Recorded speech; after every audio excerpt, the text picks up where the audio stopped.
Bye, Harry. See you tonight. This life's been kind to me, and I've got to change. To stop taking it for granted.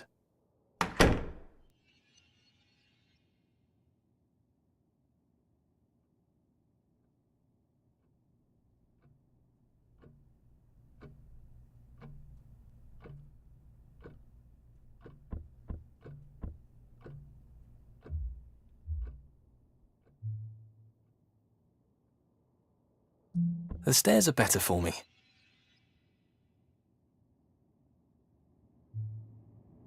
I should take more care of myself.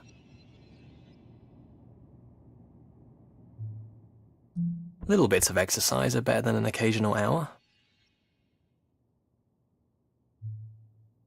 I feel like I've had my eyes half closed for so long.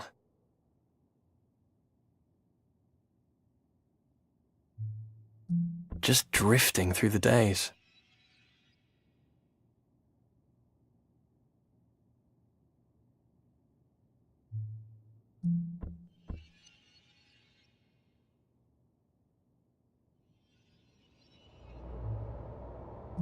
I'm going to tell him how I feel.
I don't want to lose where we've got to by not paying attention to it.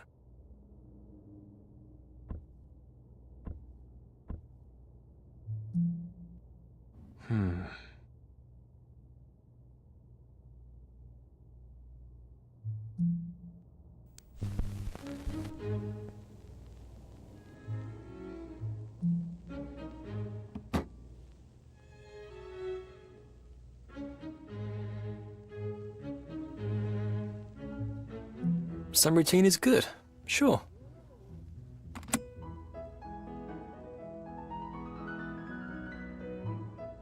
Other patterns, they're just habits with no meaning.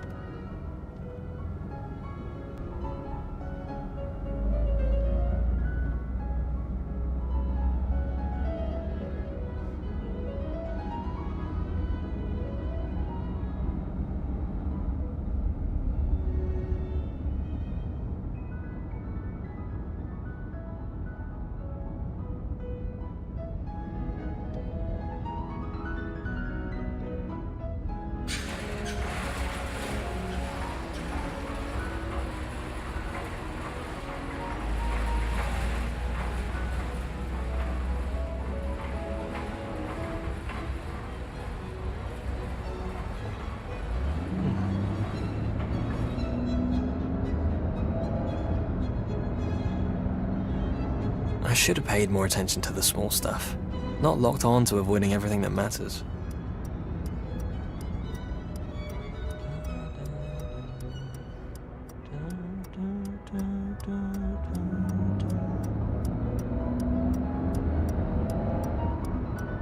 Things are okay, but they're not going anywhere.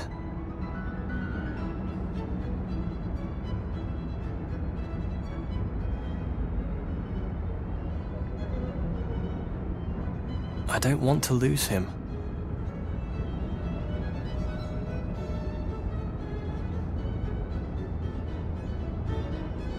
I always smile when I see that place. Maybe we'll go there tonight.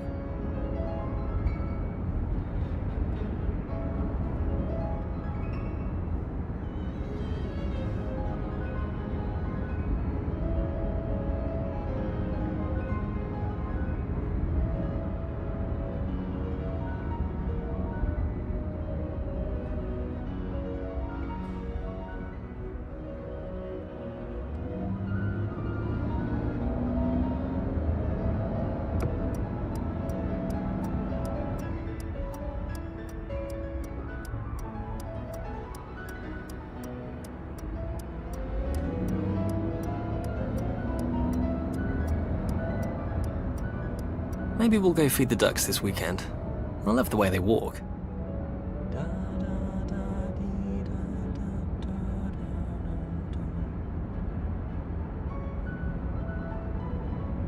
He's got to know how I feel about him.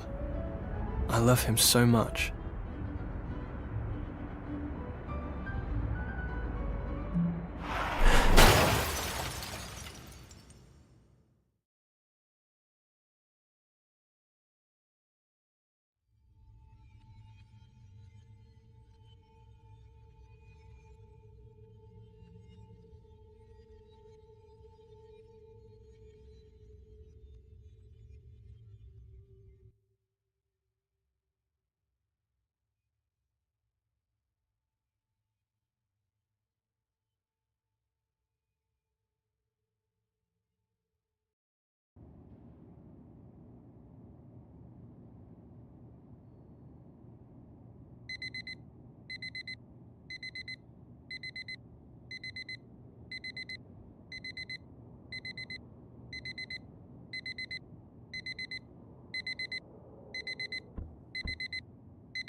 Patterns.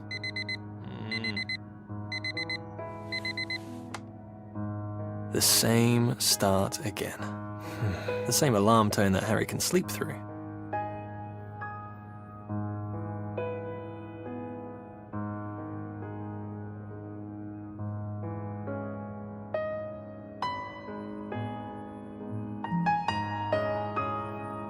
A routine is good, to a point. I used to love this efficiency, but I feel trapped by it now.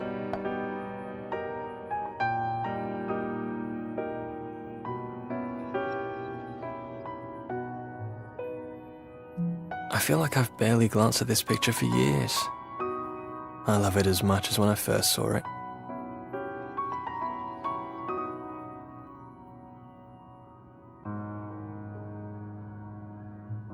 I reread the same books time and again.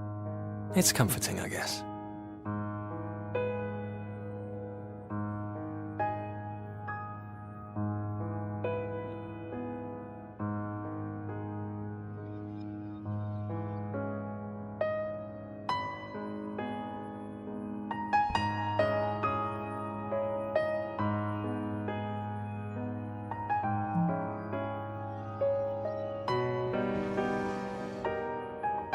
I think I'll wear this one. It's Harry's favorite t-shirt on me.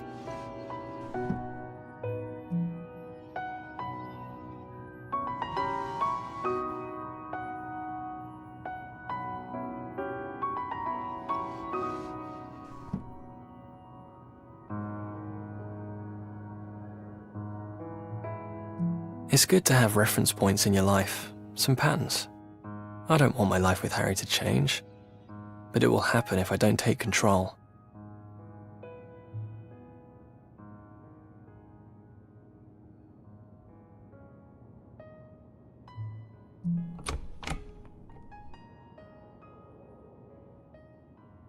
I usually go to the bathroom first, but I could live dangerously. Maybe I should have breakfast first today. Living on the edge. Changing the routine. I'm so rock and roll.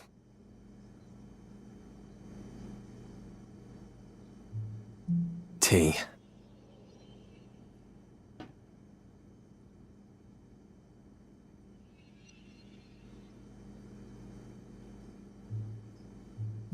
A man takes the lead, Grandma would tell me. I guess I need to step up to the line. I've got a great thing here.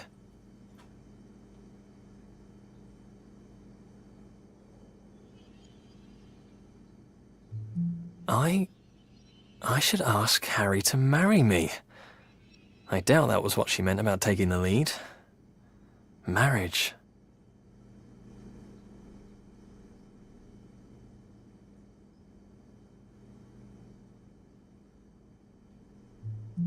Will Grandma come to the wedding? I think she will. Maybe.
Patterns.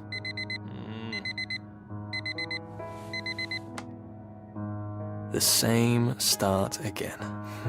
The same alarm tone that Harry can sleep through. I think of these routines as optimized living, like they allow me time to focus on other things. But I've not been doing that.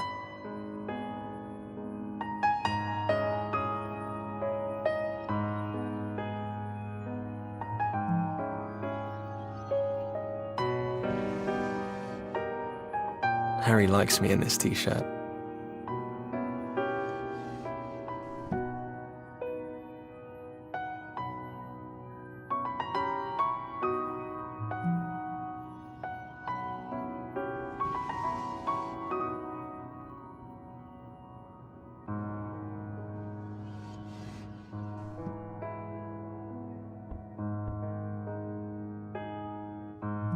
I reread the same books time and again.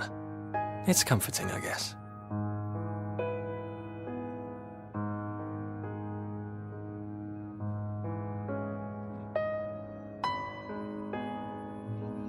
Why have I just passed by this for so long? It's beautiful.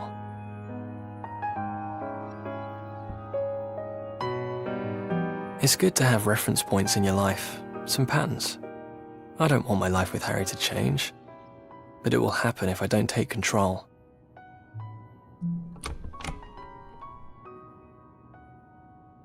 Even here I get into patterns. Bathroom first, then kitchen for breakfast. Maybe I should change that. Yeah, let's not get carried away with changing everything. Only change if it makes sense. I need to get myself on track, us on track. Show what I really feel. I love Harry. I should ask him to marry me. Wow. Yes, husband and husband for the rest of our lives.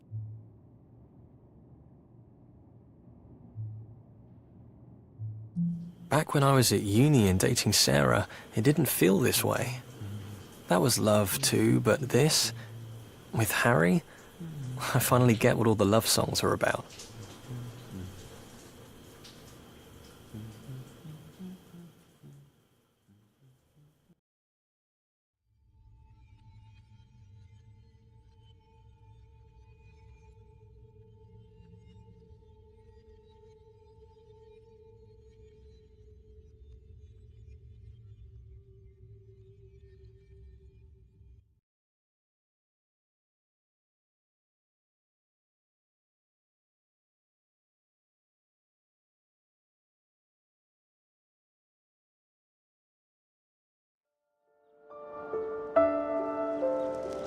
I was so frightened on my first day at university. My parents drove me to the student village in the car stuffed with everything I owned in the world. I was faking a look of confidence. I doubt anyone noticed. Probably everyone else was too.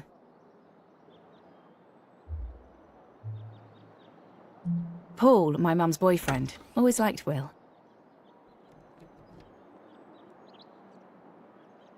Looking at all my things in the boot of the car, I never knew I had so much stuff.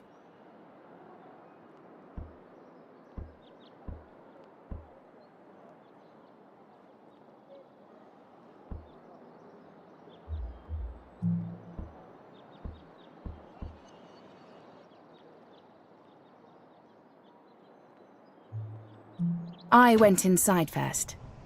I had a room to myself in a shared house, and we already had the keys. I don't remember where we got them from. Mum or Paul must have picked them up from the admin person, I guess.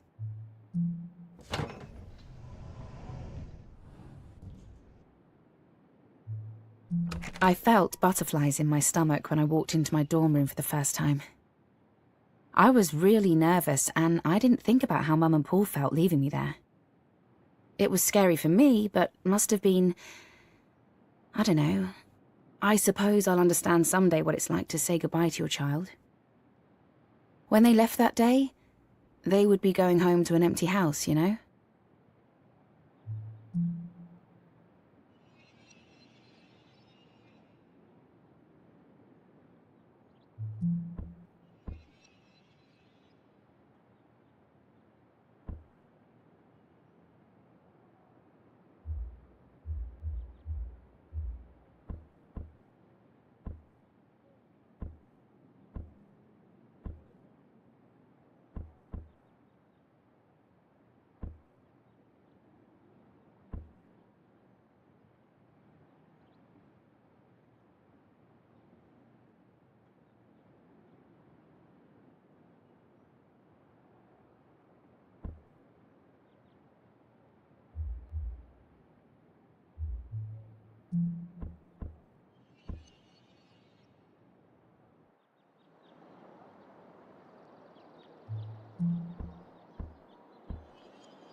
I wasn't paying much attention to unloading.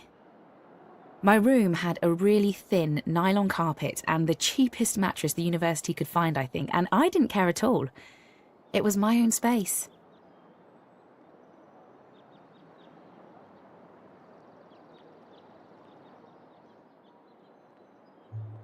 Do you remember the first time you had a place to yourself?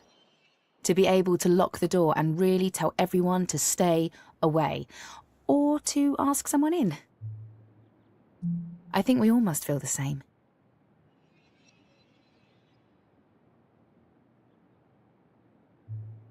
Of course, I was thinking a bit about dating.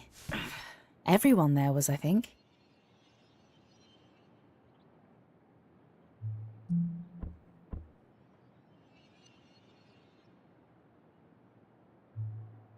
It's not like I felt awful about myself, just like I was really average.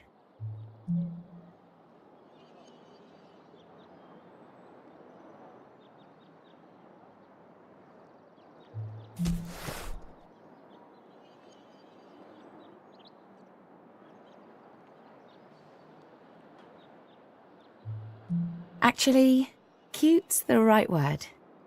I didn't really think about sexy back then, I guess.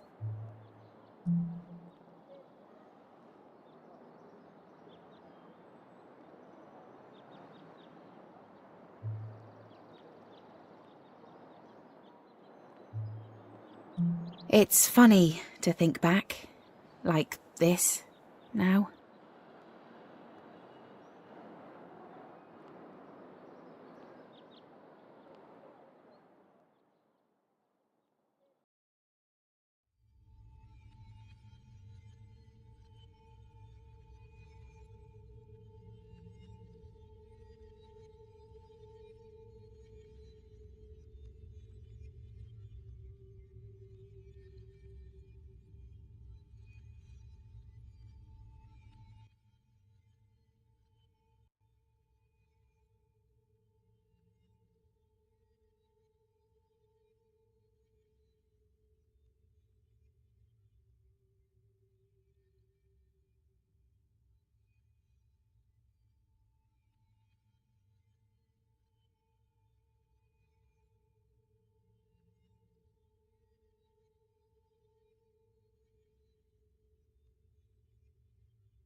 It was really busy for those first few weeks. Will must have been around at lectures, but I was caught up in meeting housemates and learning the basics of living away from home. The next time I remember seeing him was through the window of the Union Bar.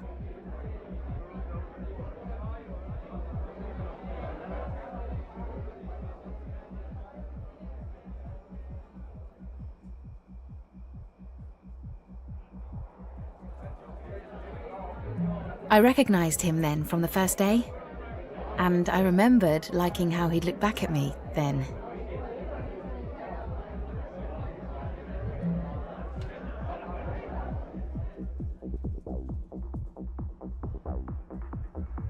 The Union usually played the dancey stuff. Higher State of Consciousness was still on heavy rotation, but sometimes they played the better stuff. Blur, Pulp, a bit older stuff like In Spiral Carpets, but not often. It was a typical Friday, crowded with the windows dripping with condensation, cheap spilled drinks making the floor sticky.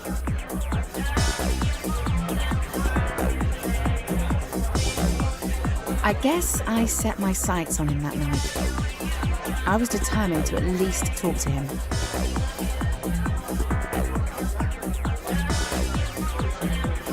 It's not easy to find someone when you're not so tall and the lights are low. Spotting Will in the crowd is hard.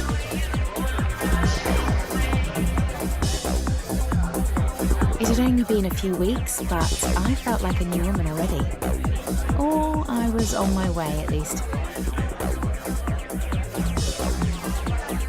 I know it sounds weird, but I always felt that Will was a good person. The kind of person I wanted to be around. It was true, too.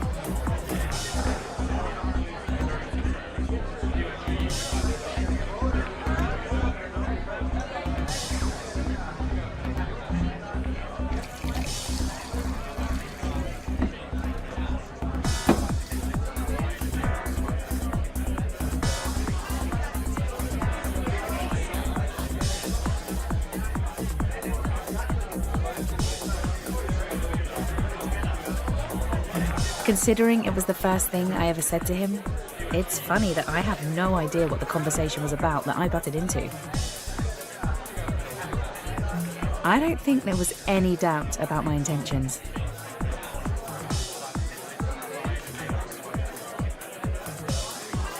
We had a few drinks and I remember pulling him outside.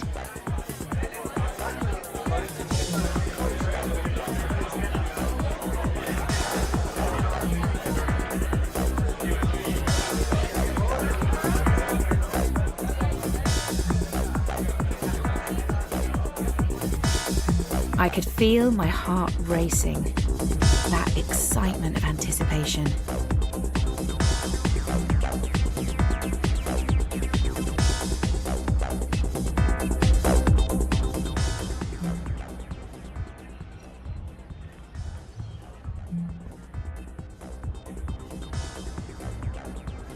It was cold, but in a welcome way. We went to sit for a moment, to look at the view.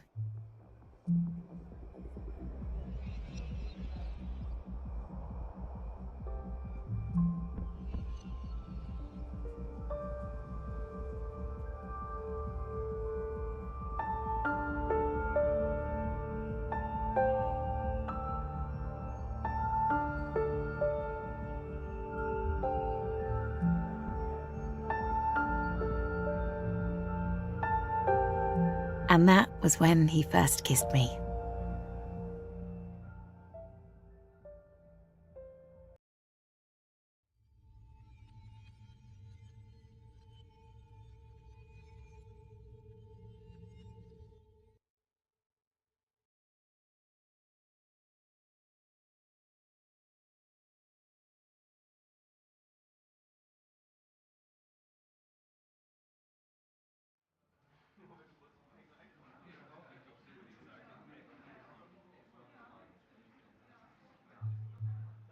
We went to the cinema for our first proper date.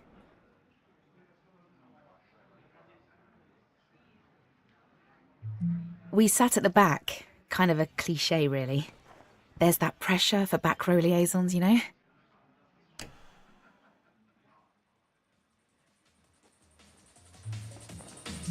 We both fidgeted, trying to work out how to start. I kept on trying to look at him from the side to see if he was looking at me. I wanted to hold his hand, but he seemed to shy away. Or maybe he didn't intend that. I shifted to rest my leg against his. It was awkward and definitely not the natural and subtle thing I was going for.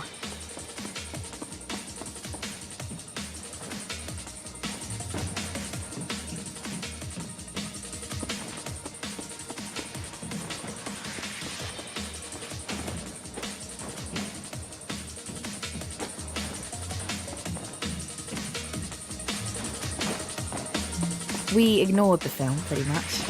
It was that silly action one, with that guy who always acts crazy, thingamy.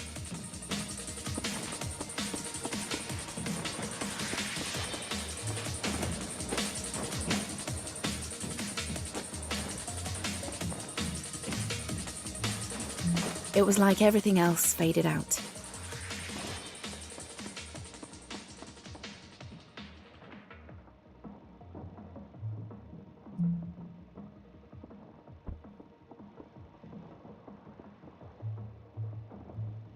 I plucked up the courage and put my hand on his leg, and he gave me one of his lovely, shy smiles.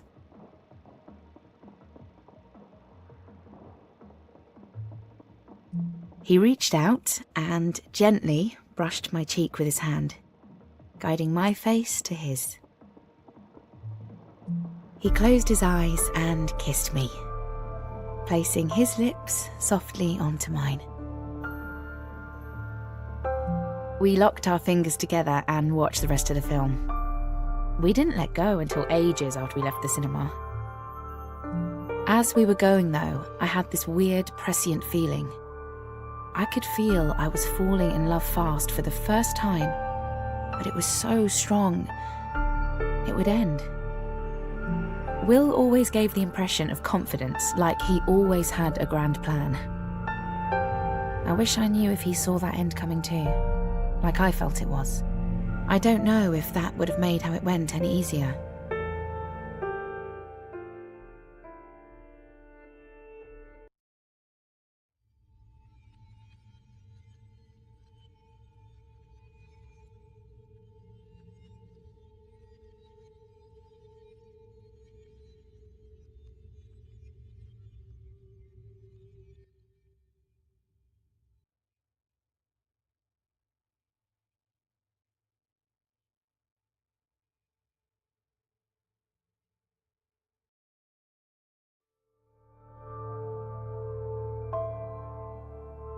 I spent the next day finally doing the unpacking that I'd been putting off. I'd done my clothes and the essentials, but there were other bits to be done.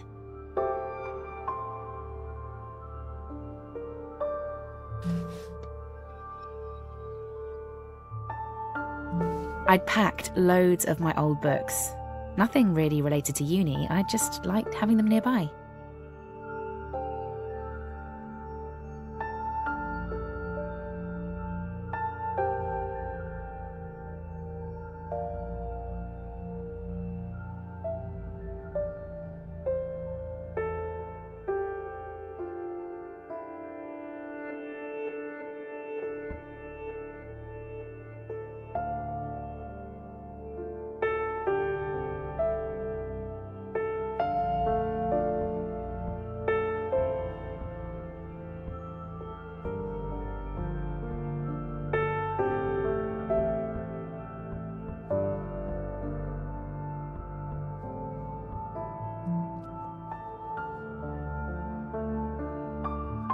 I hung up a tasselled cloth scarf that was my mum's.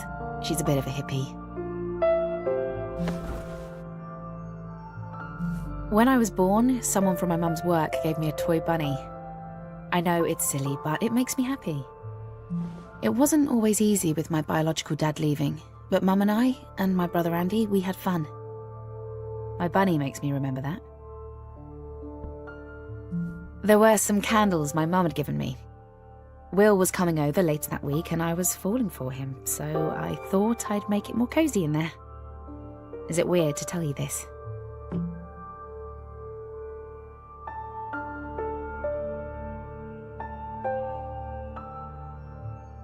I couldn't make up my mind where to put things.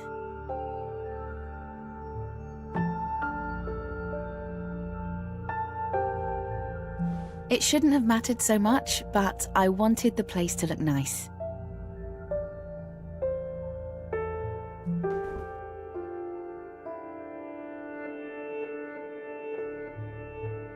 It's weird how long you think about such small things.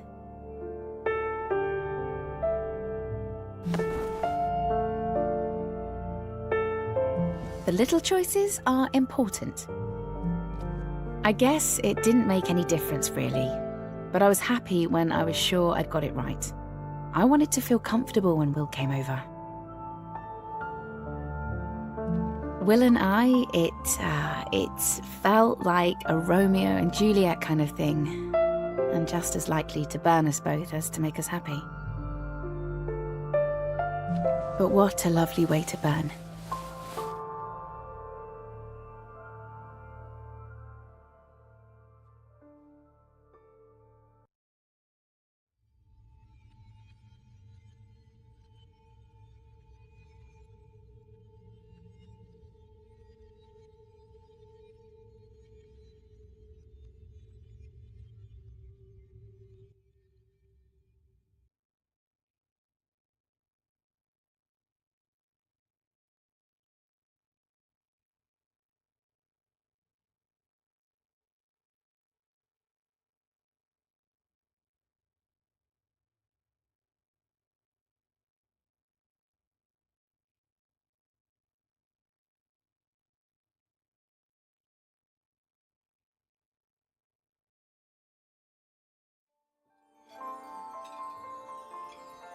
That Christmas, I met Will's family. We'd been together for 4 months. Do you remember me there? I was head over heels in love with him. I didn't say much in case I blurted out something wrong to his family. We were still at that stage where you constantly want to touch the other person. I love that, but I didn't reach out with his family or there. I got nice shivers when he touched me as he poured my wine. Oh, thanks.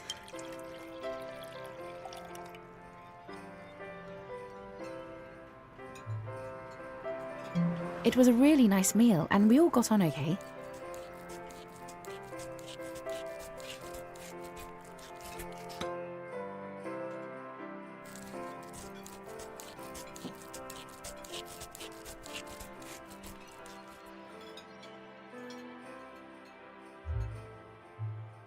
You only get to make one first impression, so I probably should have worn something else. I felt quite self-conscious. I loved him so much, but that feeling I had wouldn't go away, that it was all going to end. That Christmas Day, though, I felt like we had a chance.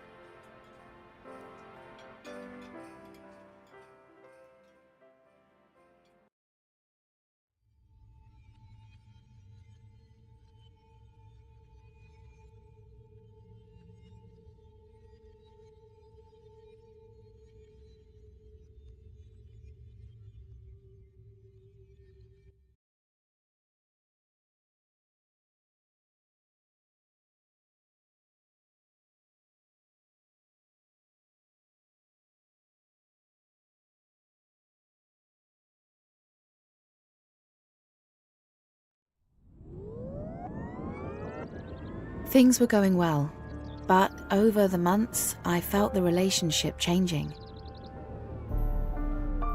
We would cuddle up in bed and watch TV or movies.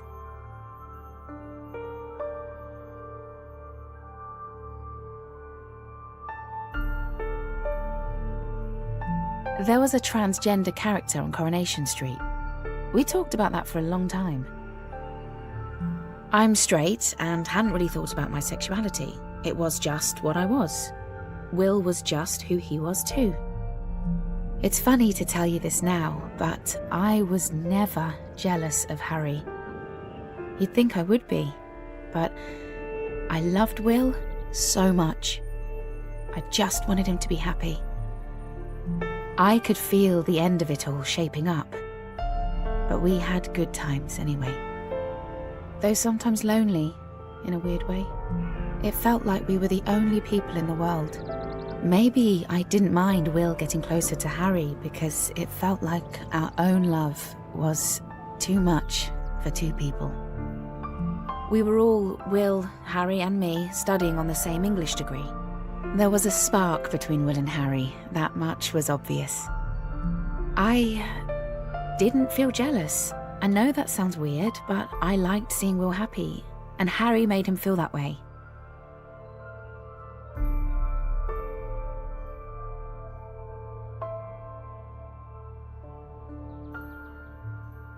I'll never forget that time, seeing their friendship grow.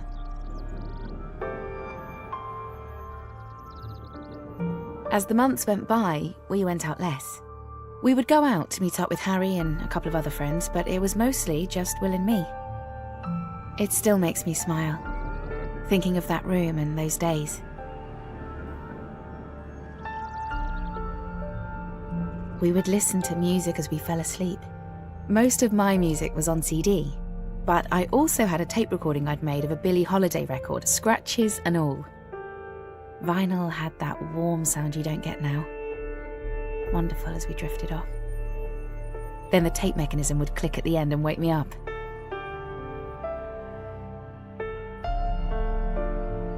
We listened to a lot of Portishead.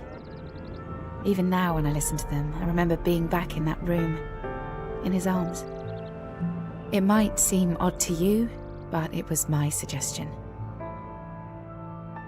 I told Will to ask out Harry. I loved him. I knew it would make us all happy for Will to have Harry in his life. It was something he needed to do. I feel lucky. How many times in your life will you be sure you've helped a person find their true love? Though it was rough. For a long time, I wished that true love had been me.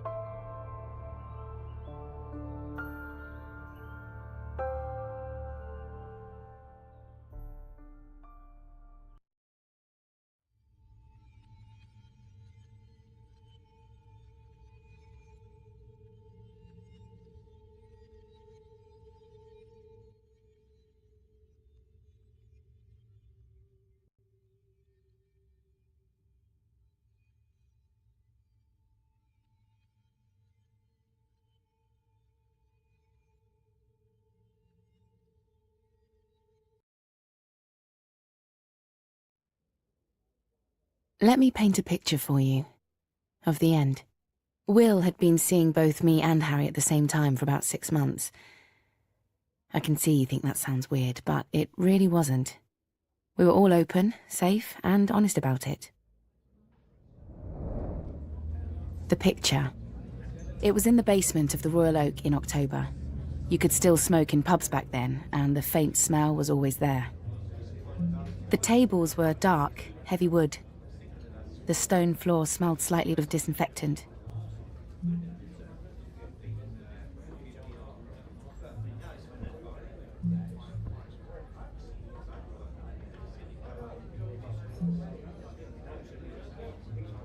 The seats were covered with tapestry fabric that was worn and faded.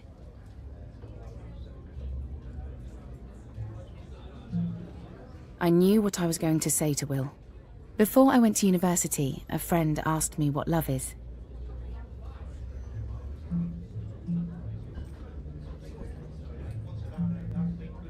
I told her that love was being able to tell a person that you never wanted to see them again. Even though it broke your heart to do it, you would tell them to leave you because it was right.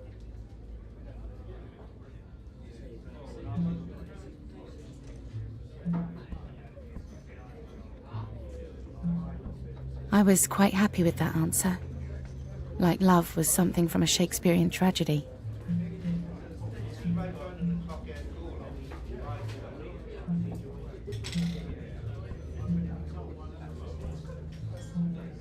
I hadn't been in love when I said it. I didn't expect to have to do it.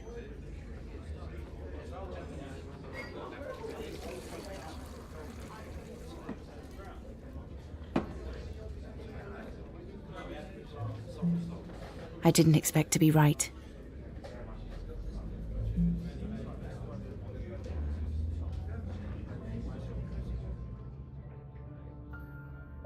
We need to talk. Oh?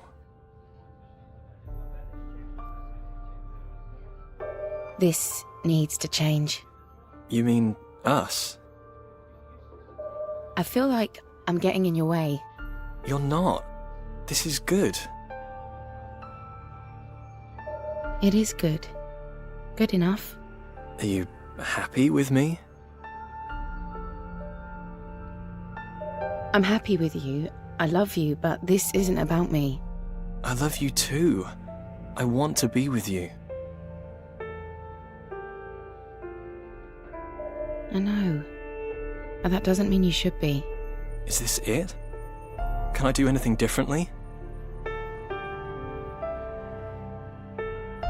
No. You've not done anything wrong. I don't want this. Me either. But it's right. I love you. I love you too.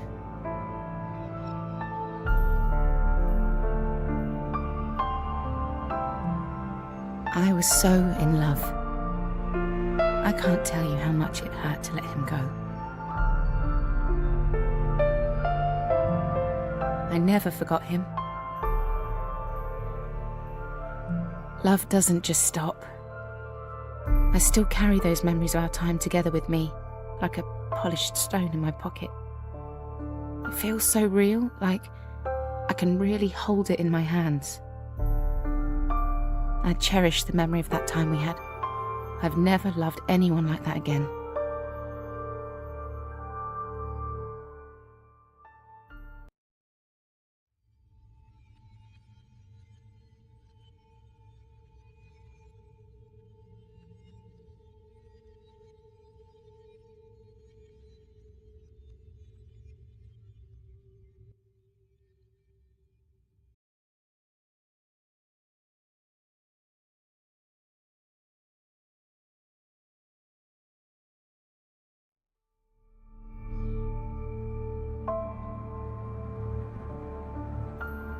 It took me 2 years to get over Will. I saw him falling deeper and deeper in love with Harry. Maybe we all could have kept on dating together the way we were. I didn't think of that as an option at the time. I threw myself into my studies to try to forget. I graduated with first-class honours, so I guess it worked out well.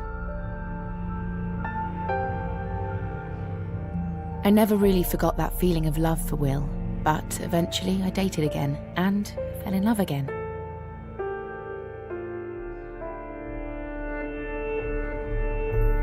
I don't feel the same love though. Two loves are never the same. This new one is wonderful too, and different. That's a good thing.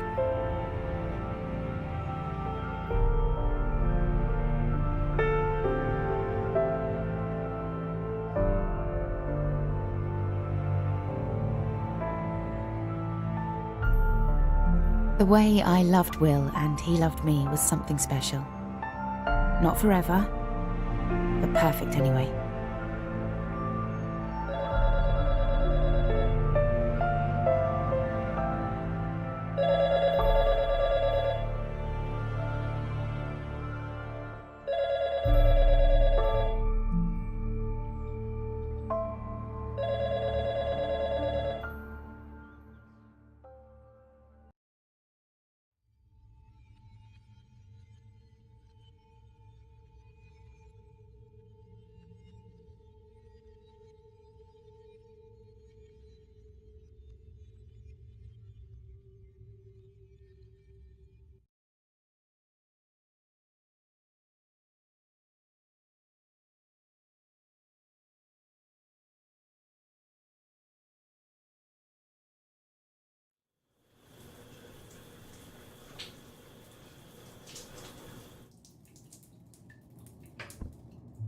I loved Sarah.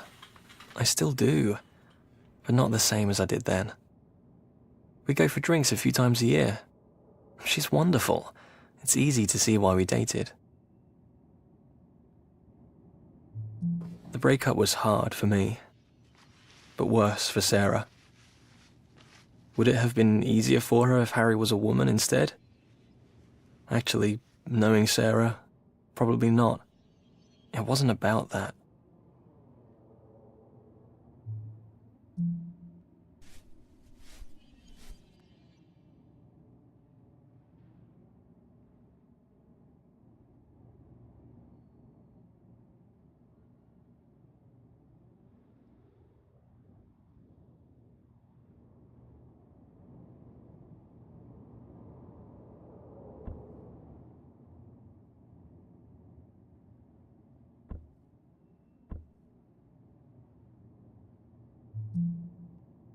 I don't ever want to do that to Harry. Put him through that kind of pain. We can't control how we feel. I'm sure I'll piss him off eventually, wanting too much or too little or something. I don't know.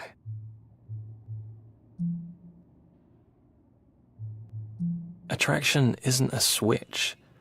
Love is just a thing inside us.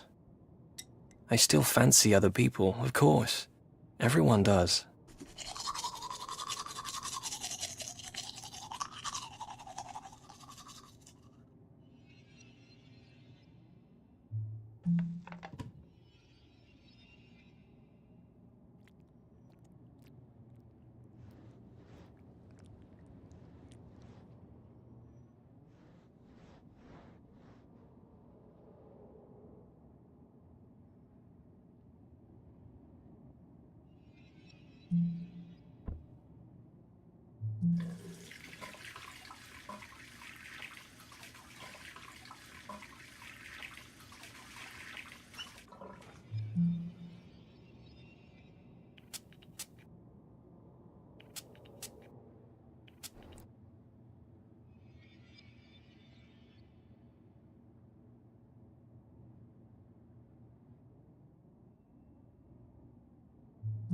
Why am I doing this to us?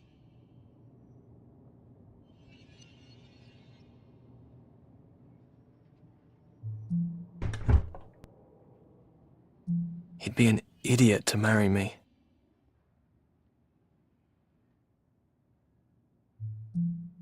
T.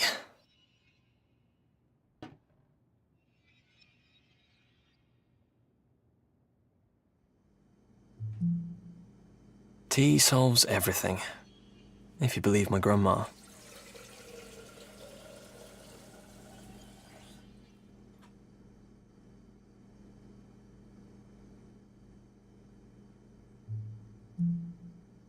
Sarah's life worked out okay. I didn't screw it all up.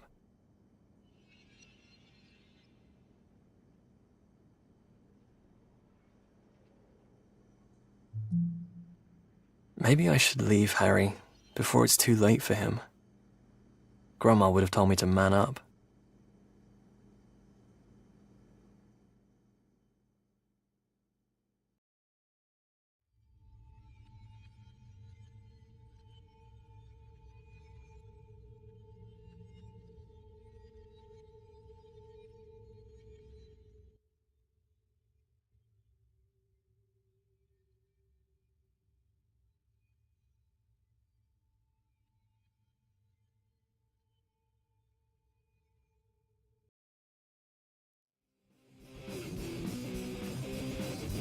Naturally, as Will's grandmother, I visited Will in hospital on the first day that he was born.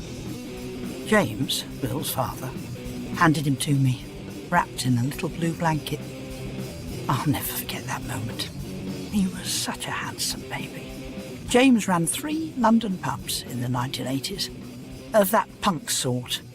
He looked awful with that leather jacket and those sort of things. That's not the sort of thing for children. So I would babysit as often as possible to make sure he had someone normal in his life. Will's birth wasn't very easy, but he got here. He was never going to have brothers or sisters after, though. Sharon was always reading. She taught art history. Never really made much money. I always thought Will should play outside more.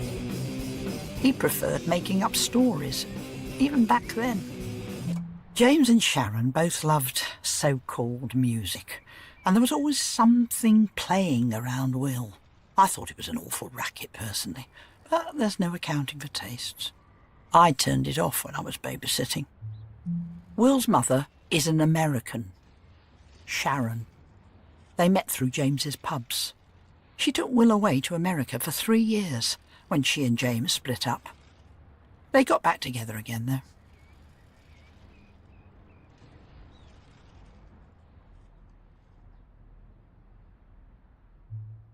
James loved such peculiar books, all those horror things. That one about the rats. Dreadful things, really. I don't know what he saw in them. I only wanted the best for Will. I must sound like I was terribly damning of James and Sharon. But I loved Will as a boy and wanted to give him the best chance of a normal life.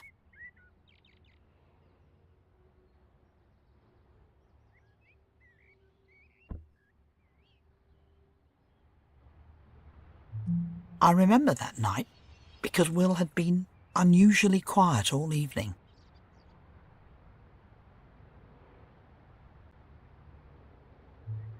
He told me that he'd been in a fight.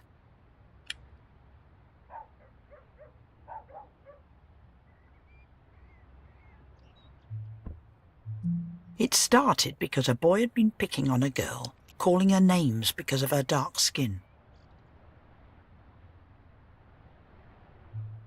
Will told the boy to stop, and he was punched in the stomach. I asked him if he had cried, and he said yes. I told him that big boys don't cry. I remember him asking me then, what do big boys do when they're sad? When he was grown up, I told him he would be a good man. He would be able to stand up to others. I told him that he was right to try to stop the bully.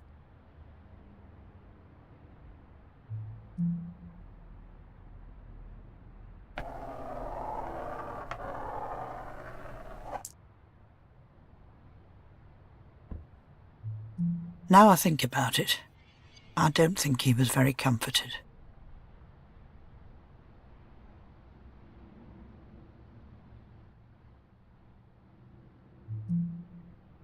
Will tripped on a toy when he was going to bed.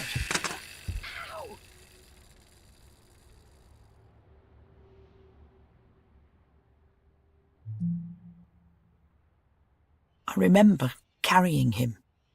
He was trying so hard not to cry.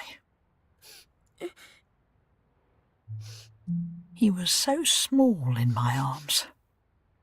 I've never forgotten that feeling.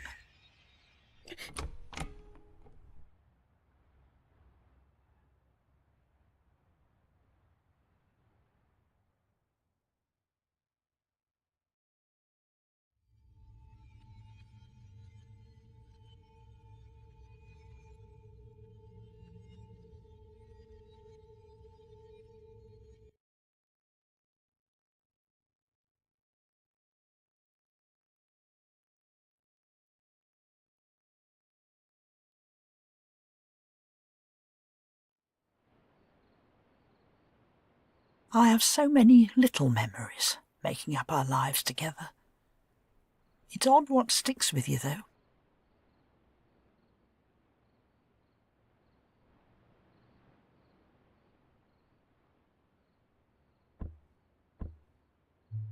I took him to bed to read him a story.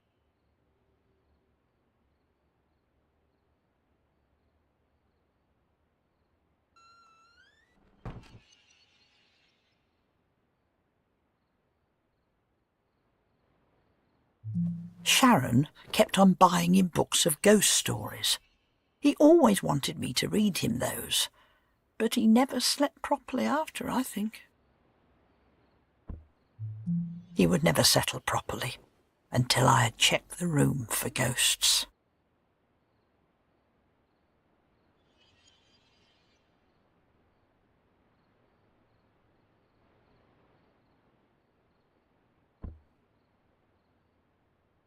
I always look carefully to reassure him.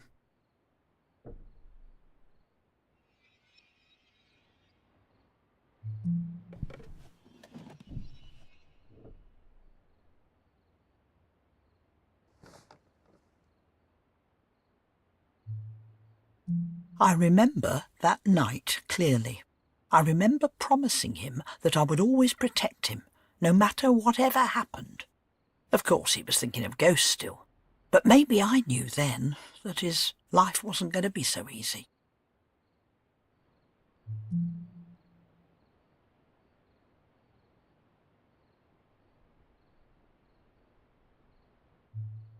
I wasn't reading a new ghost book. I was reading him Grimm's fairy tales. The old stories are much better than these new ones. There was a short, very strange story that night, called The Ungrateful Son. I'll tell it to you. It's only short. Once upon a time, a man and his wife were eating a roast chicken for dinner.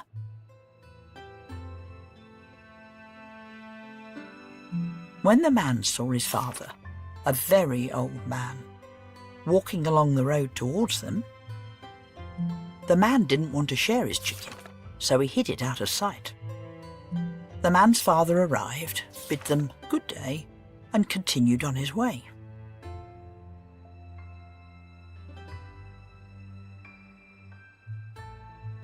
The man was happy with himself and told his wife to get the chicken and put it on the table again. But the chicken had transformed into a giant toad, which leapt onto the face of the man. The toad wouldn't leave his face and hissed at the wife when she came near, so she didn't dare approach to help. The man had to feed the toad every day from then on, or it would bite his face, and he never rested for the remainder of his life. Like I say, it was a very strange story.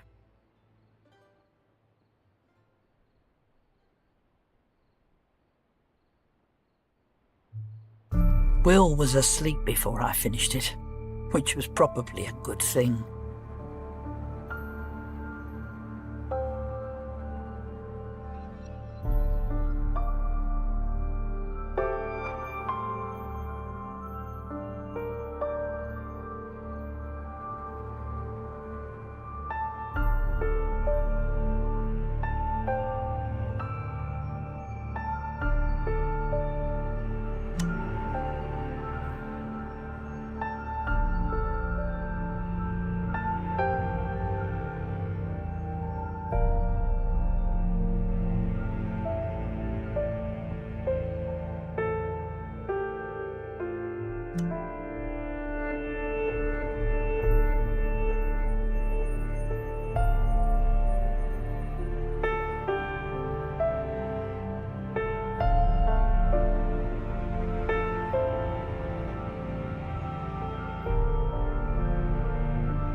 I felt strange after reading it.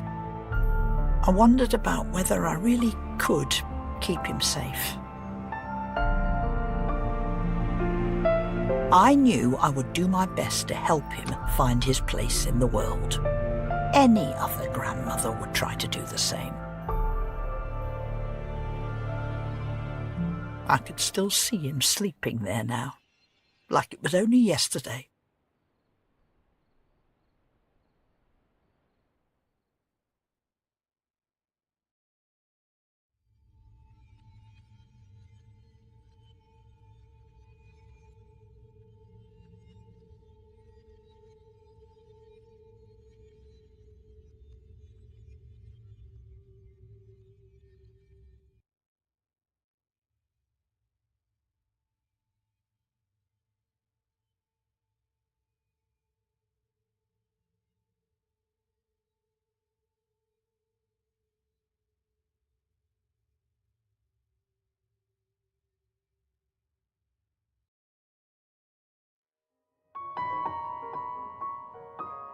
I never thought it would be easy, but I had raised James, so I thought I would be ready for anything from my grandson Will.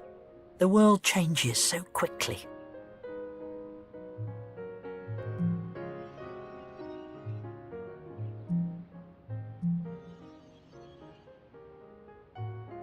I remember the family visiting me when Will was a teenager. My husband Robert was a writer. Sadly, he died before Will really knew him. He could have gone far if he'd applied himself a bit more. Do you know Al Martino's Here in My Heart? He had such a lovely voice. It was playing when Robert first kissed me. Robert would hum it to me sometimes. I started a small collection of glass animals many years ago. I would buy a new one whenever I went to Brighton. It's good to get out of the house, enjoy the fresh sea air.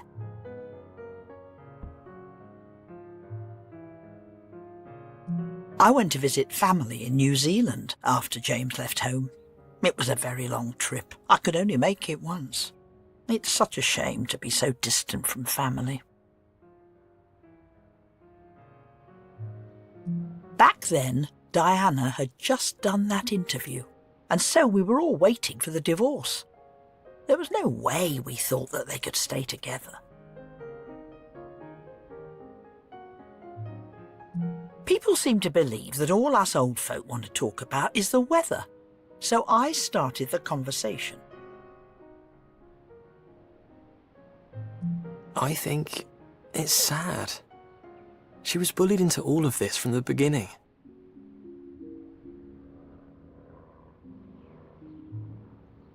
I could have handled the rest of the conversation better. I lost my temper a bit. James didn't help. He has always been so obtuse in his views. Sharon didn't join in, but it wasn't hard to imagine what an American might think of it all. I wish I hadn't even tried. They didn't want to hear my views. I said that I was going to make some tea. No one offered to help.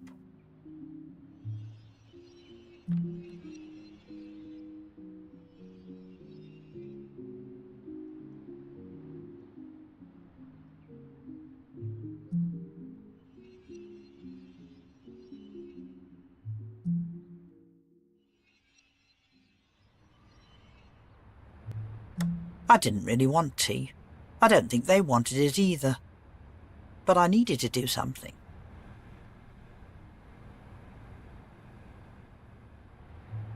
It seems like a strange thing to remember, but some things stick with you. There wasn't any choice in my day, but it gave me a quiet life. That was good enough. Back then, society worked by all getting along. You kept your head down. It's easier to stand up from the crowd now, but, well, I don't think it's right. It's not good to stick out like a sore thumb. You have to fit in.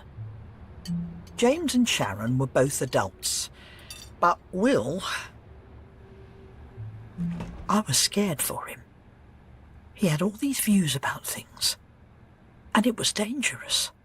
I was so scared that Will was going to go off half-cocked and make a mess of his life. I waited, letting the tea brew. And I cried. He was so headstrong, and he was going to make mistakes. I knew it. I couldn't change his mind.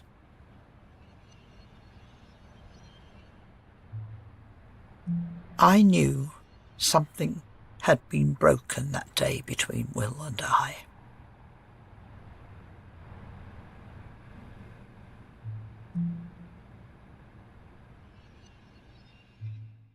I took a deep breath and pulled myself together.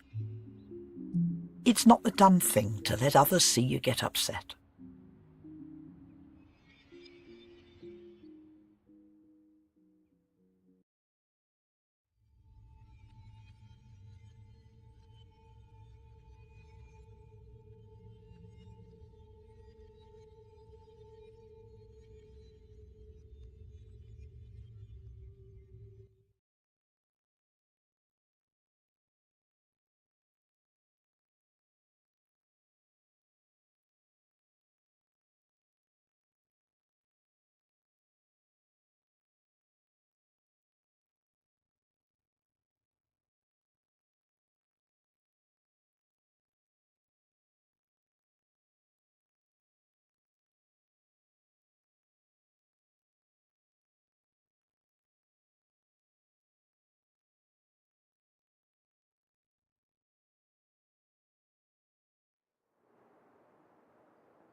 I live by myself. I always have done since Robert went. I had felt this was acceptable until then. Feeling distant from your family is the most awful thing. It's the strangest feeling of mourning. My generation has different values. Oh, goodness, I know that. But I very much believe that they are good.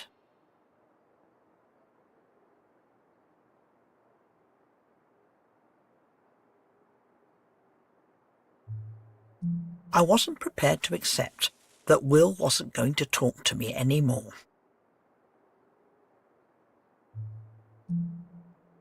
You can't accept it, really, when you see someone you love putting their future at risk.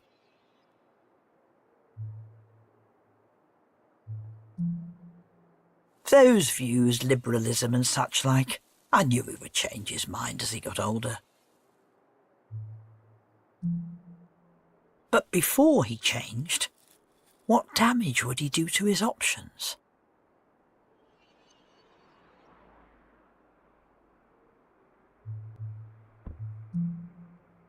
Will went off to university, but I clearly remember the Christmas that he and the family came home. I didn't know what to expect that Christmas. I just wanted us to all be close again. But I was nervous.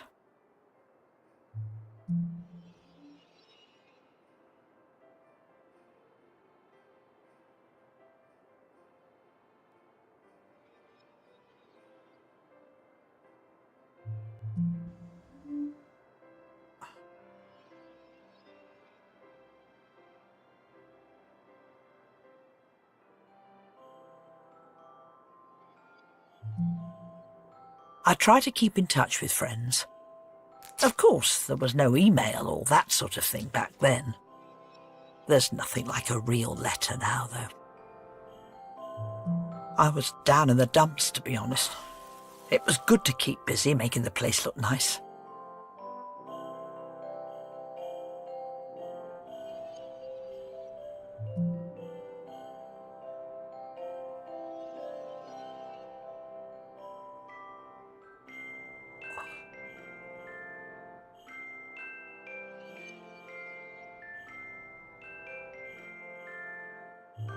Will was bringing a girlfriend, Sarah. I wanted the place to look perfect.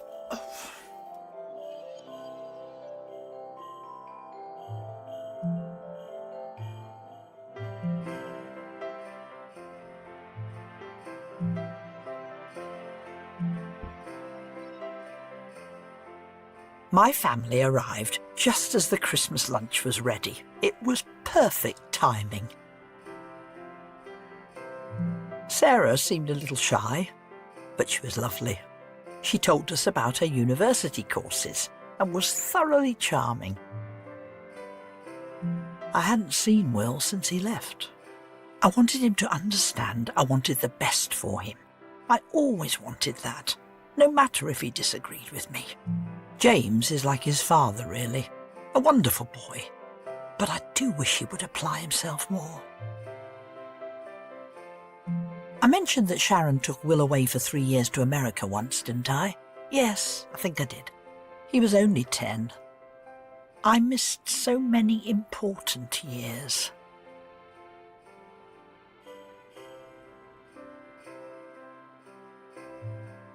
Will was growing up to be such a fine man.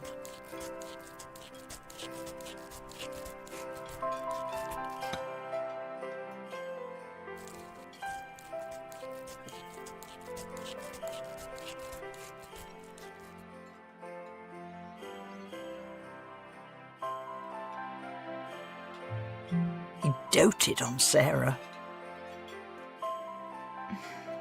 Thanks.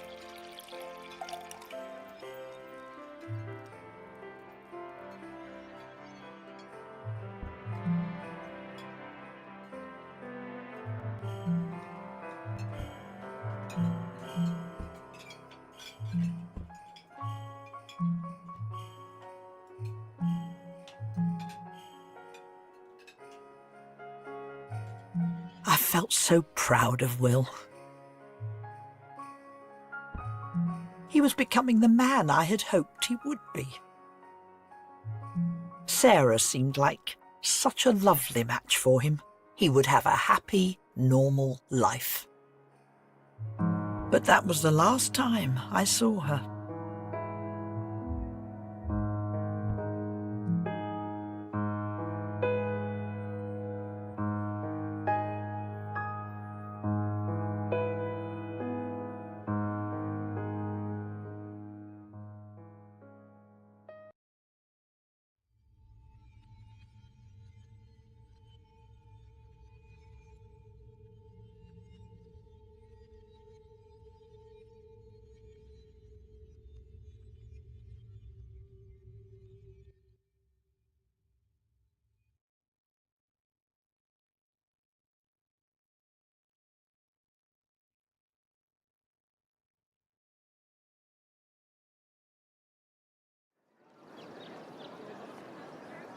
The next summer, I went to visit Will at university.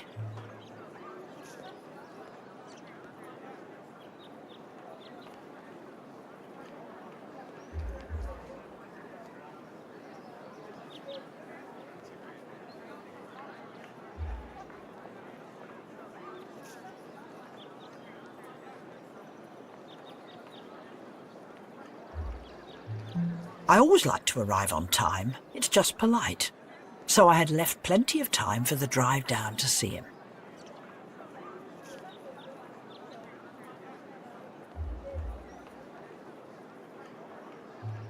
I arrived early and decided to have a look at the campus. It was my first time there and the buildings looked lovely. So many excited young people about the place and such beautiful girls, all full of pep. I was also hoping I might see Sarah again. Going to university wasn't normal in my day like it is now. I never had the chance to go and improve myself. I saw Will before he saw me. He was a short distance away, and I couldn't make out what he was doing. Then I saw that he was holding hands with a man. And then they kissed. Out in the open where anyone could see.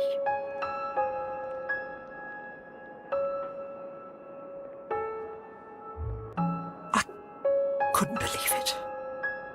I knew that his views would get him in trouble. After all I had tried to teach him, he went and did that.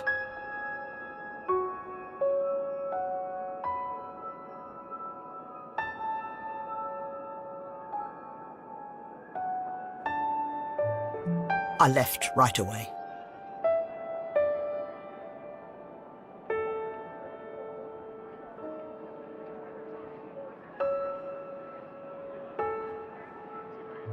I didn't know what to say to him. I just couldn't think of anything. Will didn't see me. What was I supposed to do? Act like everything was going to be okay for him? He was still so young. There are people out there who won't accept that sort of thing. The university suddenly seemed like an ugly place to me. All that entitlement and sense of smugness. All those petty children doing whatever they wanted, ignoring the responsibility of the freedoms my generation got for them. I could barely stay civil with anyone there. He had made me furious. He was putting himself in danger after everything I had done for him. That sort of thing. It all just feels wrong to me. Sorry, but that's just the way I feel about this.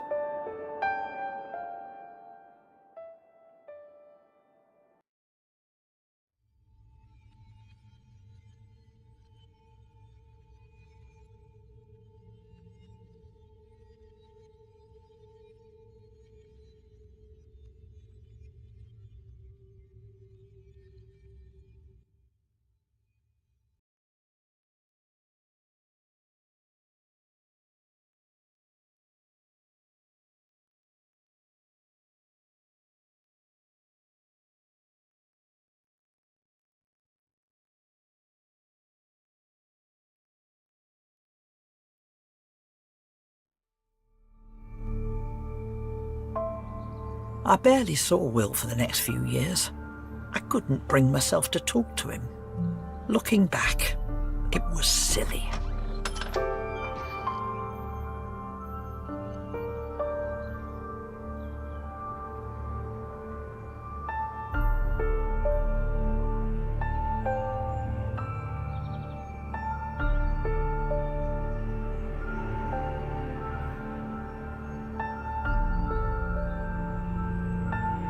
He had gone travelling after university, and I stayed at my house.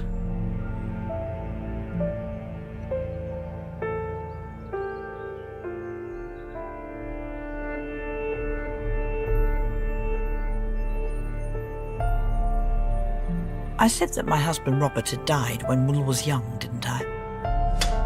It's sometimes hard not to live in the past when you have so much time to yourself.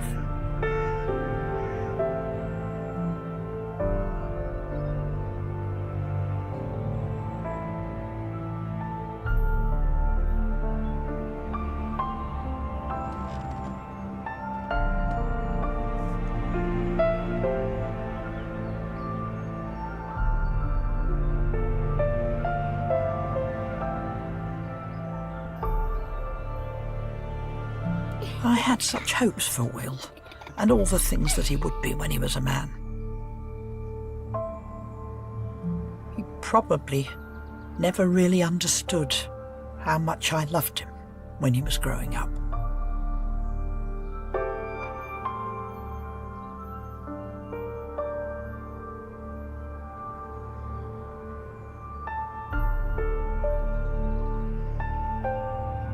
He was such a happy, playful boy.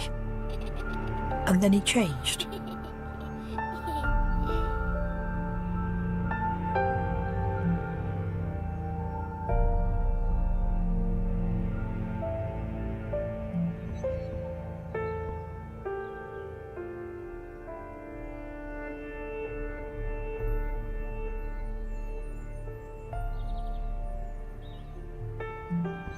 But life goes on.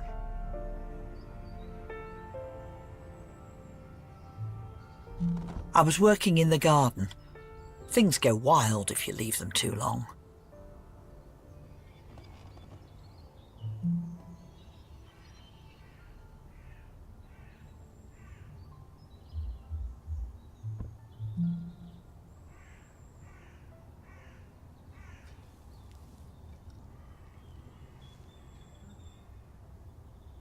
Will had been travelling the world. I would very occasionally get a postcard from somewhere foreign.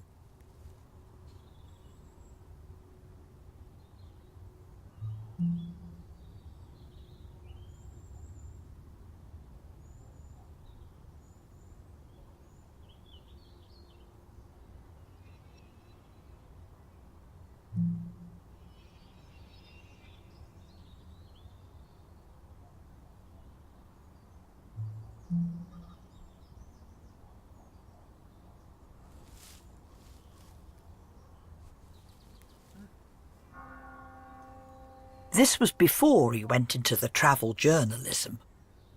I worried about him so much.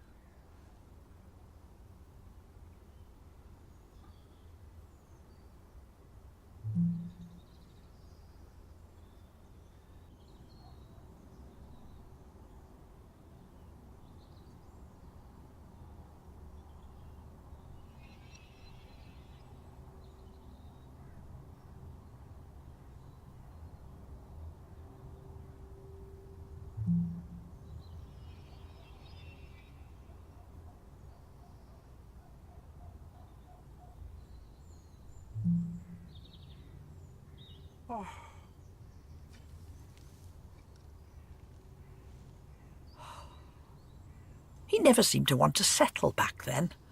I don't know if he was happy. Everything had to be changing all the time for him.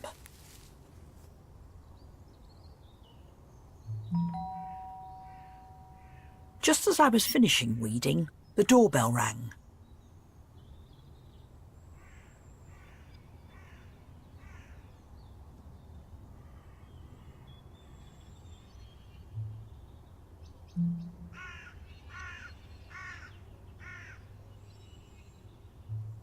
I was going to answer it, but snagged my foot in the grass and twisted my ankle. It hurt like blazes, and I lay there feeling like a complete fool.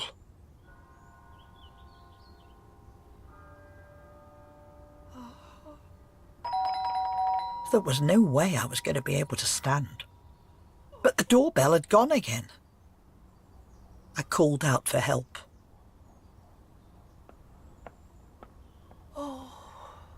I heard footsteps around the side of the house.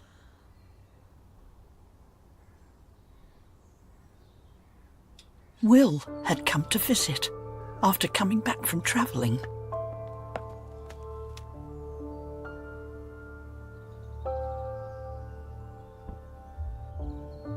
I had been so cold to him, never reaching out, but that didn't matter to him. It'll be all right. He looked after me anyway.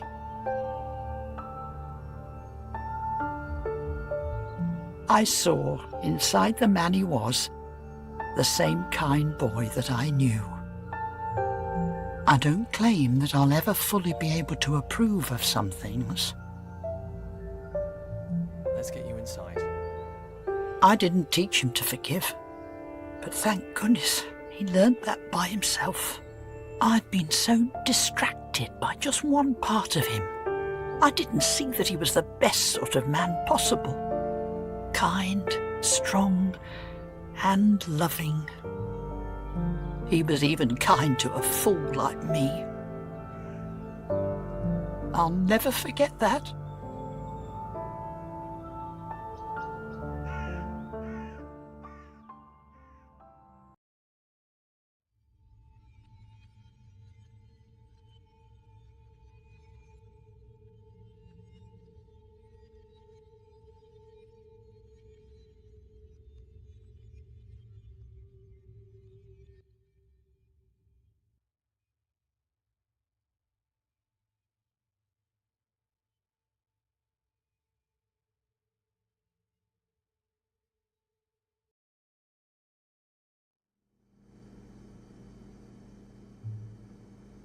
Grandma isn't going to change overnight, but she's starting to grow for the first time in a long time, I think. I guess she feels like she's losing something, but sometimes we need to let go to be able to move on.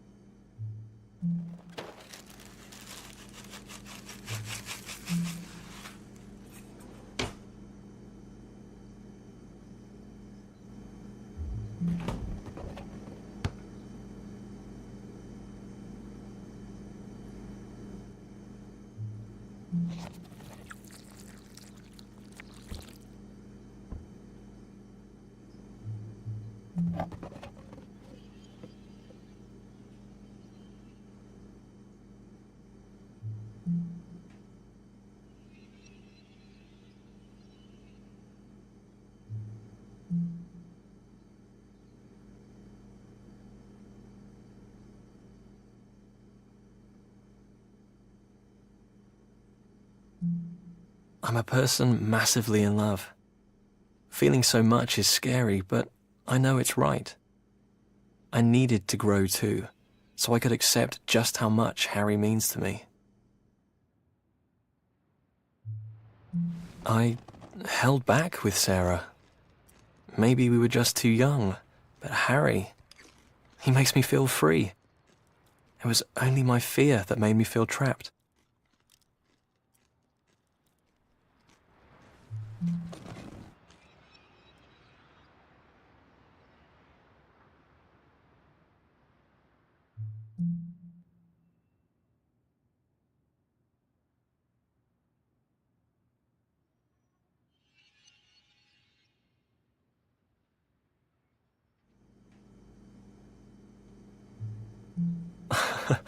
We could start a family. Actually, that's not a bad idea. One thing at a time, though, hey?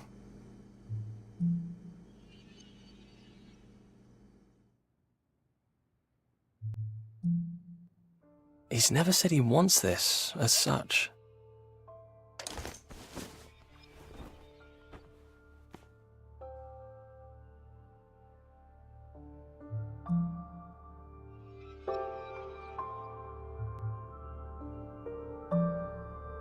A family together.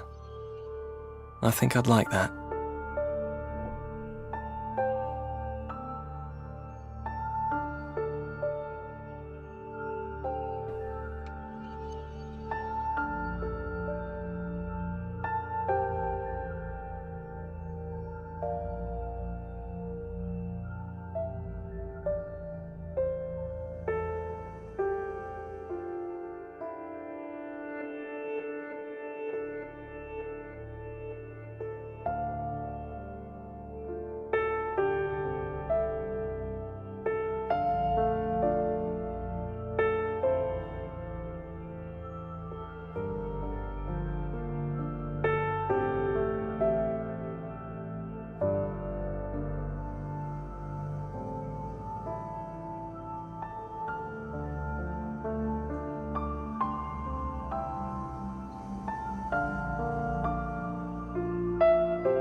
This is gonna be a big day.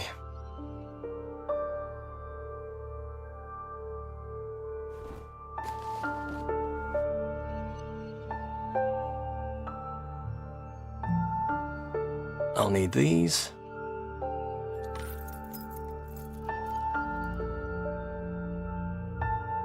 First step of a long journey. It's going to be wonderful.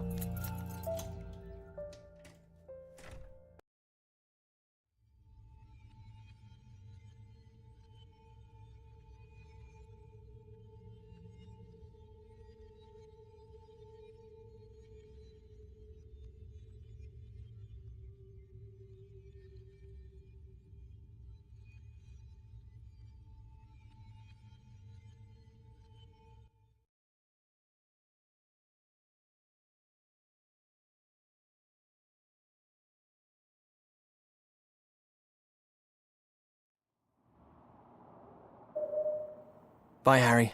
See you tonight. This life's been kind to me, and I've got to change. To stop taking it for granted.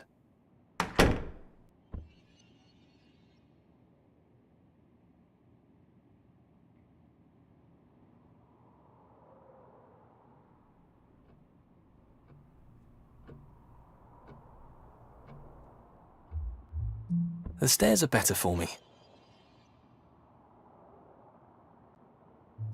I should take more care of myself.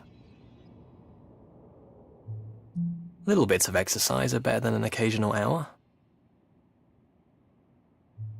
I feel like I've had my eyes half closed for so long. Just drifting through the days.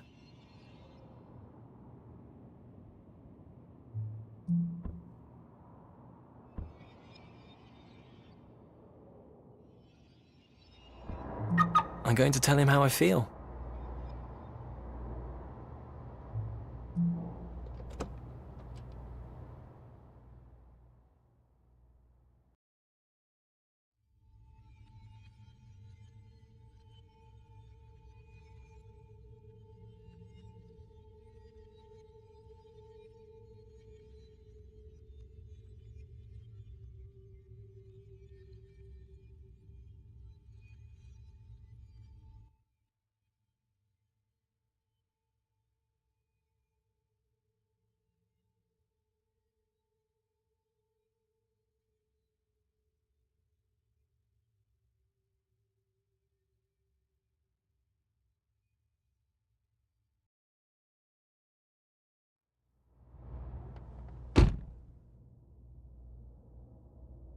I don't want to lose where we've got to by not paying attention to it.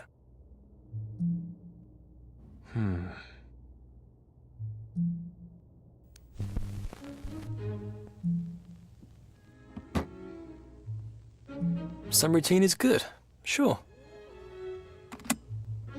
Other patterns, they're just habits with no meaning.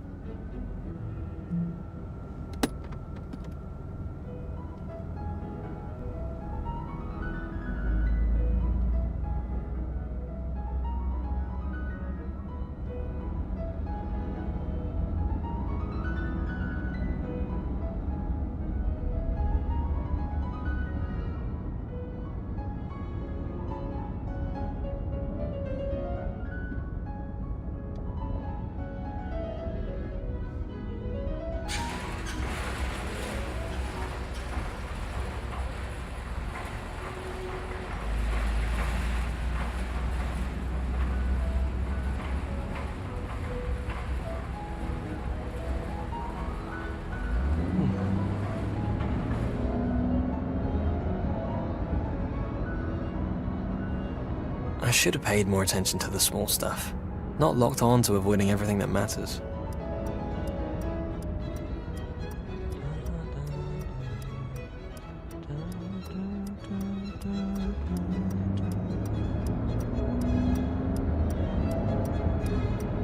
Things are okay, but they're not going anywhere.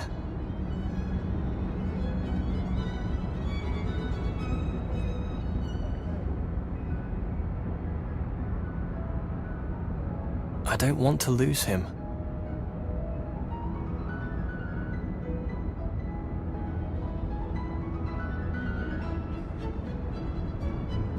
I always smile when I see that place. Maybe we'll go there tonight.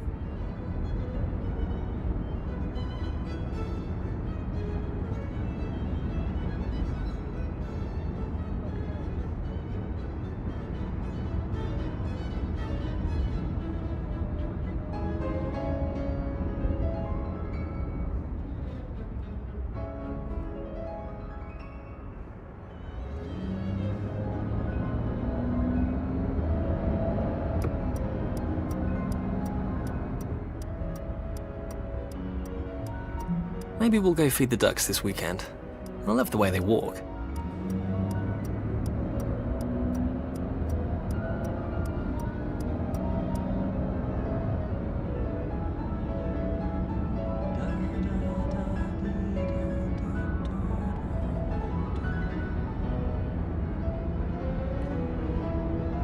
He's got to know how I feel about him. I love him so much.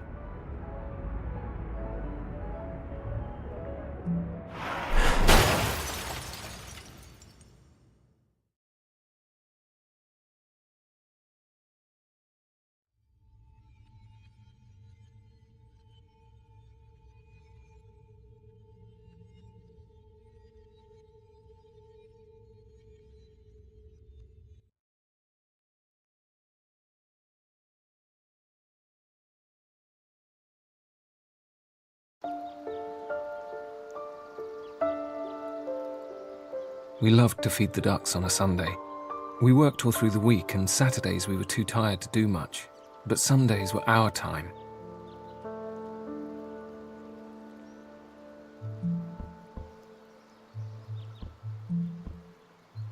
It was our place to be together.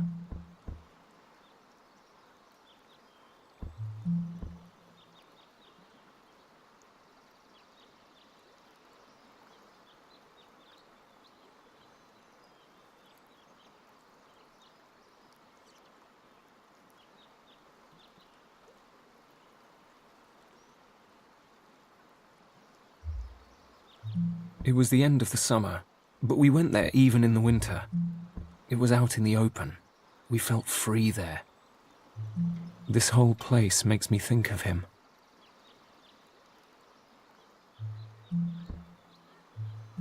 He loved ducks. They always made him smile. It was something in the way they walked. And then one day, he was gone.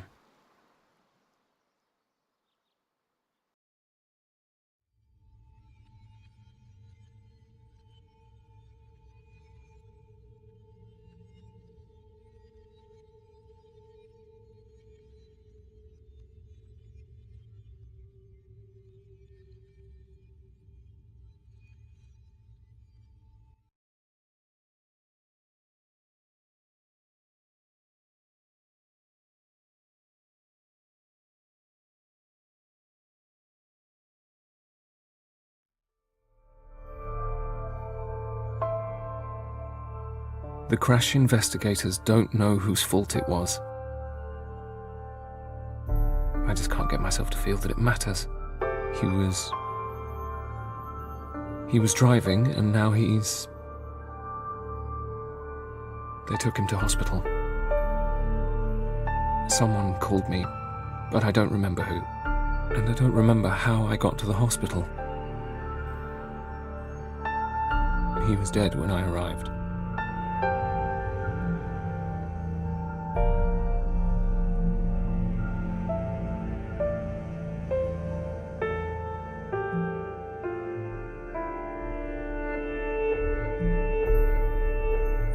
All these things, these reminders of our time together.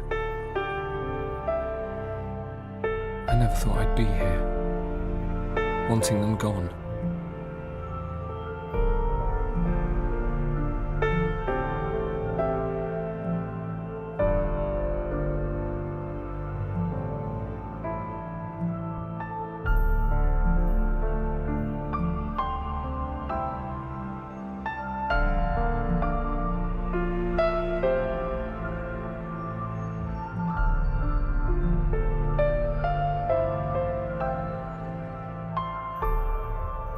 Well-worn books. Some of them he read again and again. He told me he would remember these forever.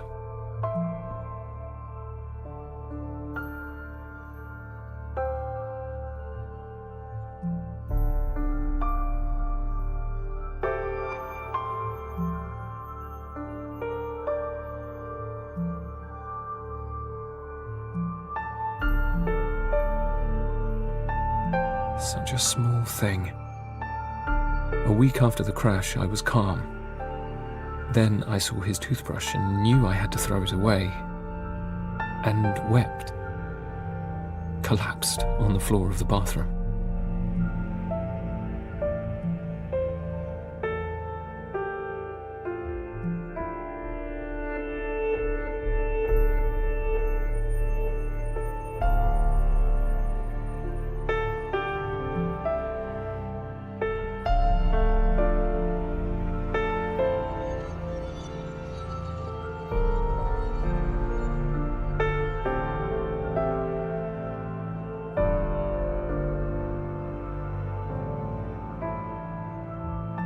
When friends come to visit me, they speak to me in a quiet voice, as if a loud sound might startle me.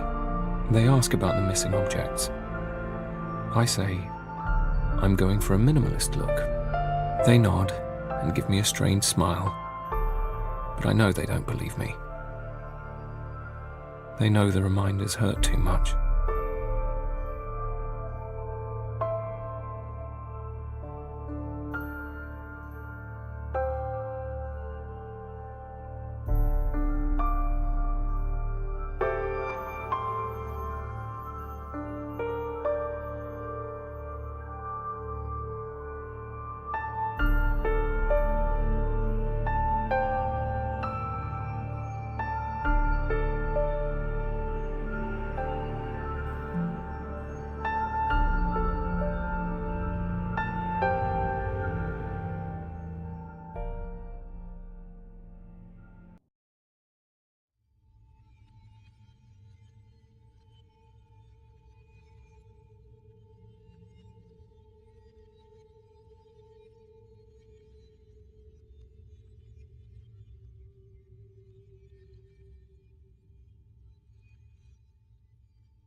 I've been walking more since he died. I've been trying to get away from the memories to find something new, but everywhere I go, I see things that make me think of him.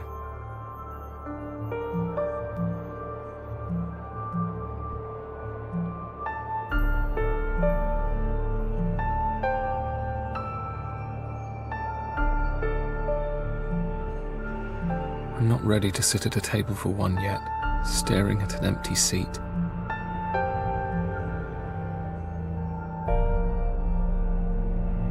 The car was barely damaged in the accident. It was just a knock. Twisting his neck the wrong way. The insurers asked if I wanted to repair the car. But I couldn't speak to answer.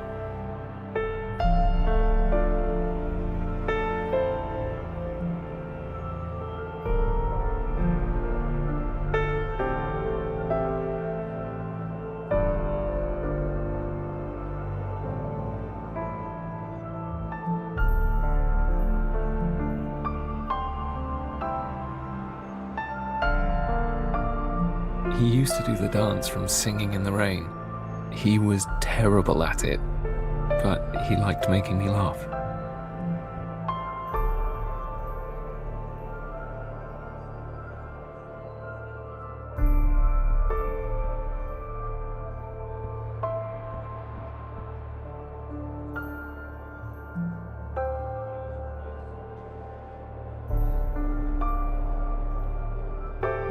I decided to stay inside more.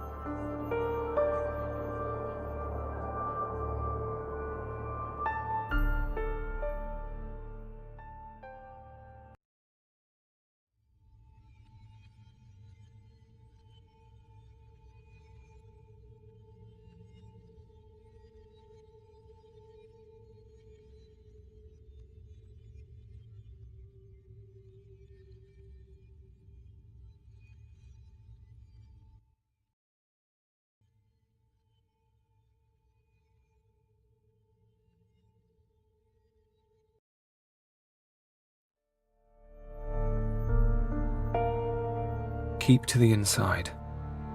I can control what's in here. But even at work there are reminders. I need this space to be clear, so I can be free.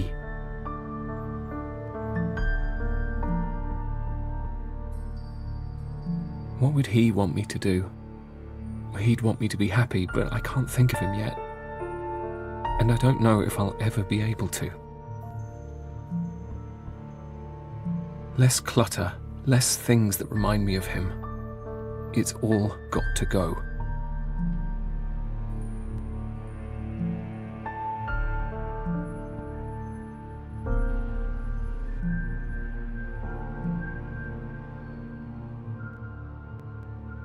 I just don't know. I don't know how I feel or how to feel. There's something cold inside my chest, pulling me down.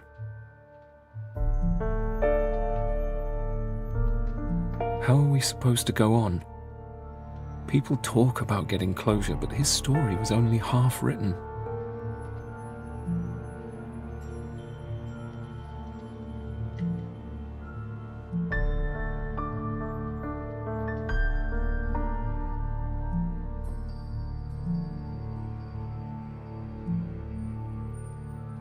I'm nearly there.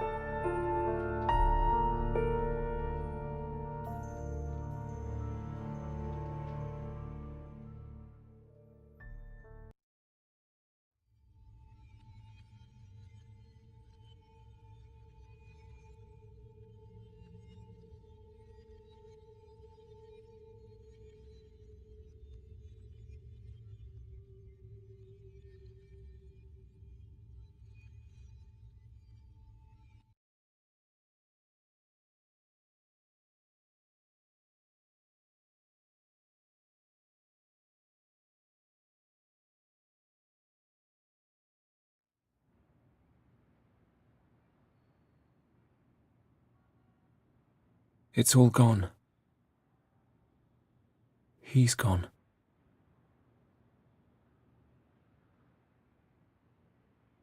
But he's not. I can't get rid of him. Why won't he leave me alone?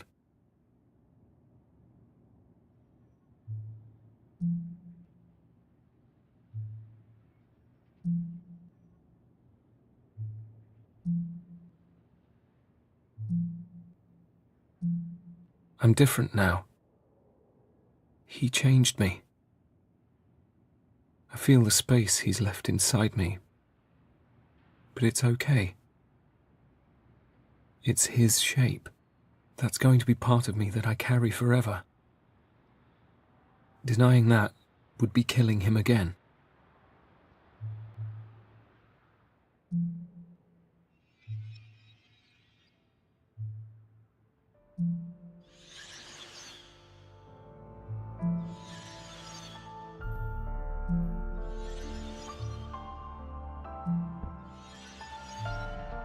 It's okay to long for him still, but I know it's okay to live again too.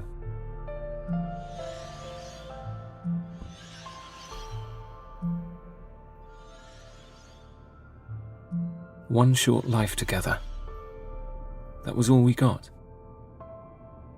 I wouldn't swap this feeling for anything, if it meant I had to lose the memory of his love too. I can still hear his voice reading his favourite books to me as I drifted off to sleep.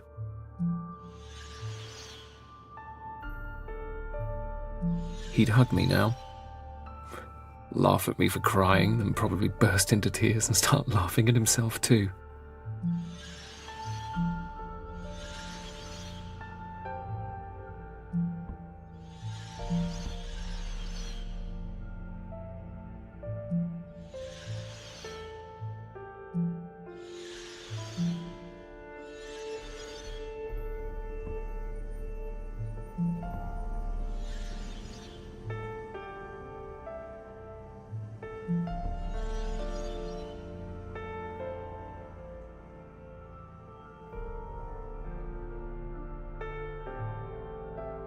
I don't know about afterlife things.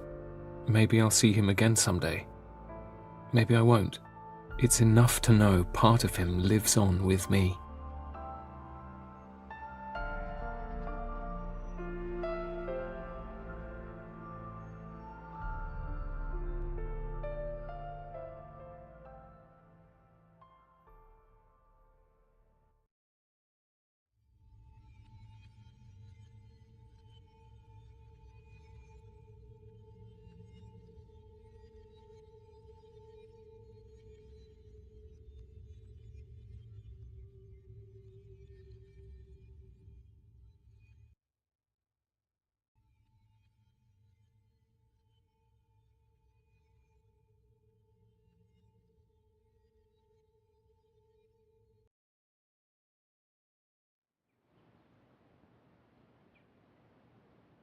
I'll never forget him. He reached out to me when I had pushed him away. Once I looked after him, but that day he looked after me.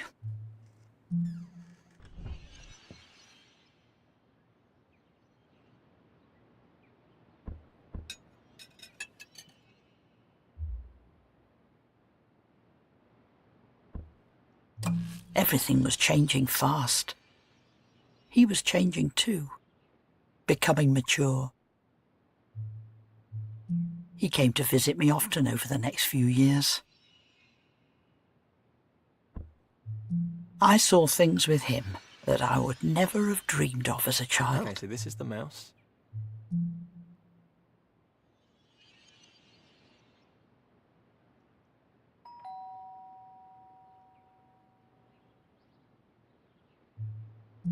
And then you came to see me.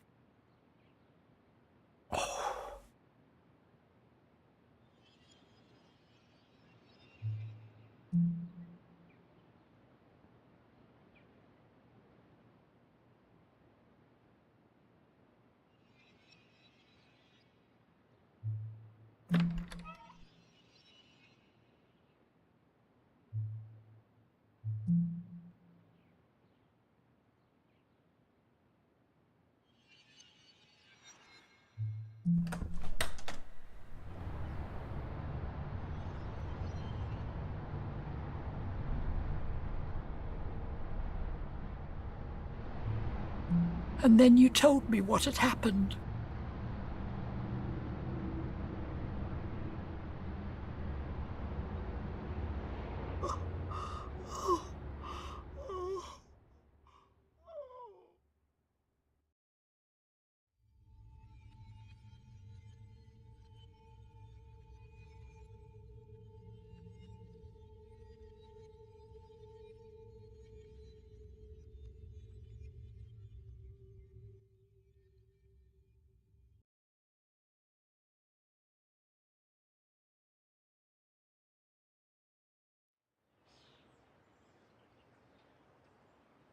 It's one of those strange things. I had just been thinking about Will. We met up again after uni. There was a reason we got together to begin with. We just got on really well. We became friends again when he got the travel writing job for that London agency. He talked about his job, his family. He often spoke about you both. He told me how happy he was.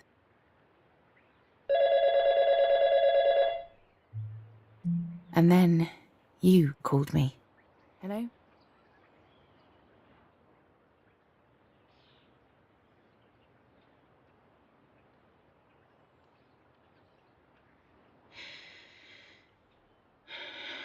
He was happy at the end.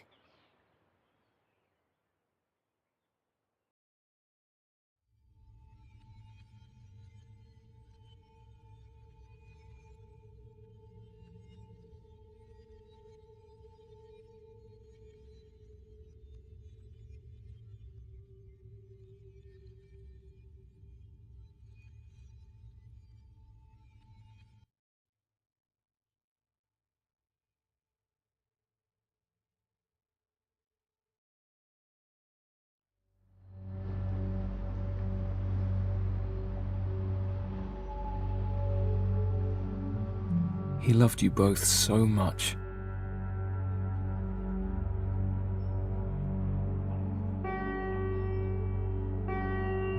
I still keep on thinking I'll see him again, or that he's walking beside me just in the corner of my eye.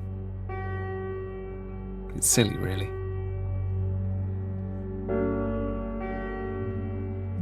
I kept thinking about how bad my luck was, but that's not true. We were lucky. We were so lucky.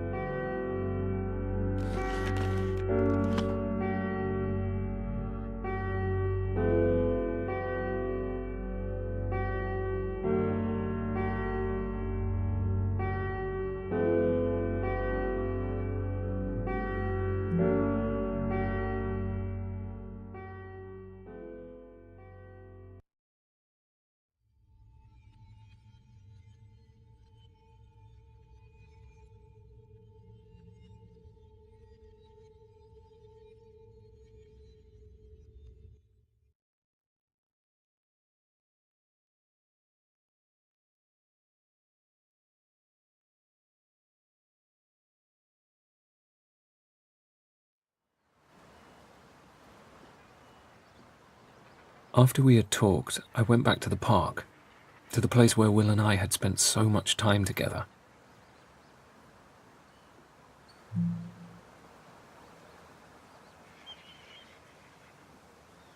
I had so many more fragments of his life that I had never known. I felt a kind of peace.